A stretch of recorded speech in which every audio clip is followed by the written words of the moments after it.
Sir, आपको धन्यवाद देता हूं कि मुझे इस सदन में हमारे डिप्टी चेयरमैन का जो चुनाव हुआ उनका अभिनंदन करने के लिए मौका मिला।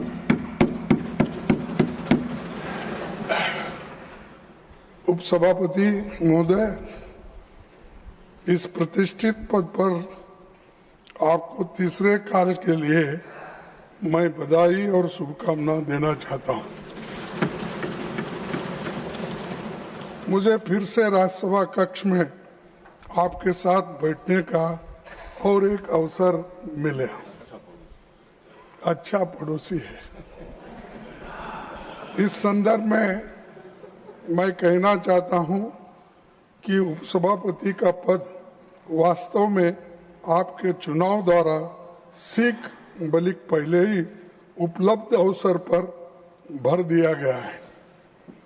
ये फॉर्चुनेट है कि इतना क्विक इलेक्शन कौन सा भी नहीं हुआ और ये भाग्यशाली है और हम भी उनके बाजू में बैठ के कम से कम हमको कुछ ना कुछ मदद वहां जाके बैठने के बाद जरूर मिलेगी। इस प्रतिष्ठित पद पर आपके चुनाव ने एक और मिसाल कायम की है। आप इस पद को ग्रहण करने वाले पहले मनोनीत सदस्य हैं। ये पहला प्रेसिडेंट है और पहला एक काम आपको मिला है। इससे ये साबित होता है कि आप इस पद के लायक हैं और इसके लिए उनको ये दिया गया है। हमें इस बात से तकलीफ है कि संविधान अनुच्छेद 93 में निहित संवैधानिक भावना के विपरीत लोकसभा में 2019 से उपाध्यक्ष का पद खाली है। 7 वर्षों से वो रिक्त है। क्या अच्छा होता कि राज्यसभा की तरह लोकसभा में भी ऐसा ही होता तो बहुत ही बढ़िया होती थी। संविधान सदन में उपाध्यक्ष का कक्ष में मेरे पुराने कक्ष से पड़ोस में ही है।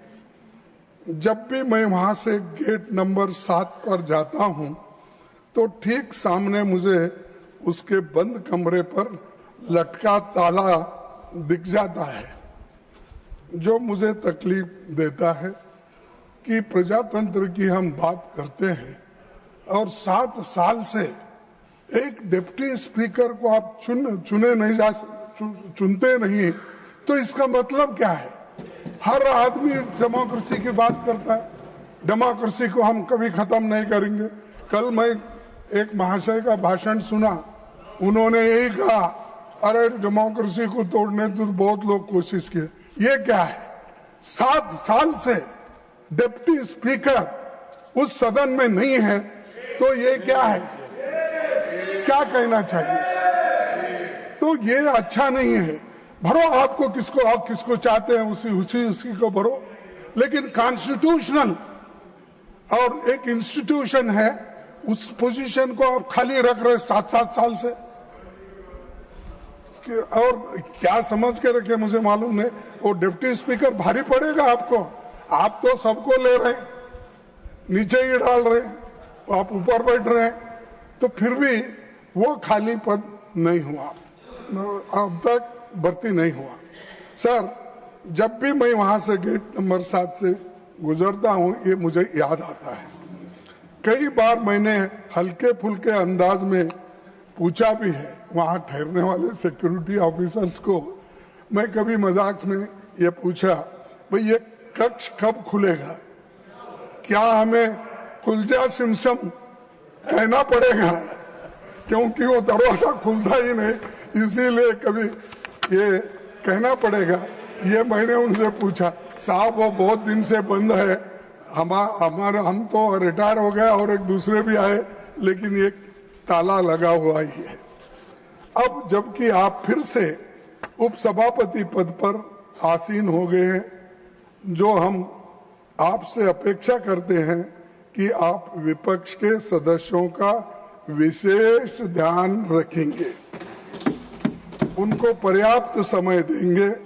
हमें आपसे किसी विशेष तवज्जो की अपेक्षा नहीं है, पर हम ये उम्मीद करते हैं कि विपक्ष को आप उचित महत्व जरूर देंगे, क्योंकि आप ये तीसरा टर्म है, आपका अनुभव ज्यादा हुआ है।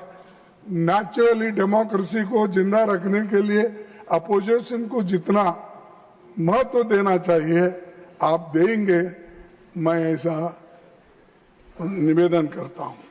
अपनी और विपक्ष की ओर से हम आपके सफल कार्यकाल की शुभकामनाएं देते हैं, और मैं तमाम अपने अपोजिशन नेताओं के ओर से, मेंबर्स के ओर से, तमाम हाउस के तरफ से और आपके तरफ से भी मैं उनको कांग्रेचुलेट करता हूं। Thank you very much.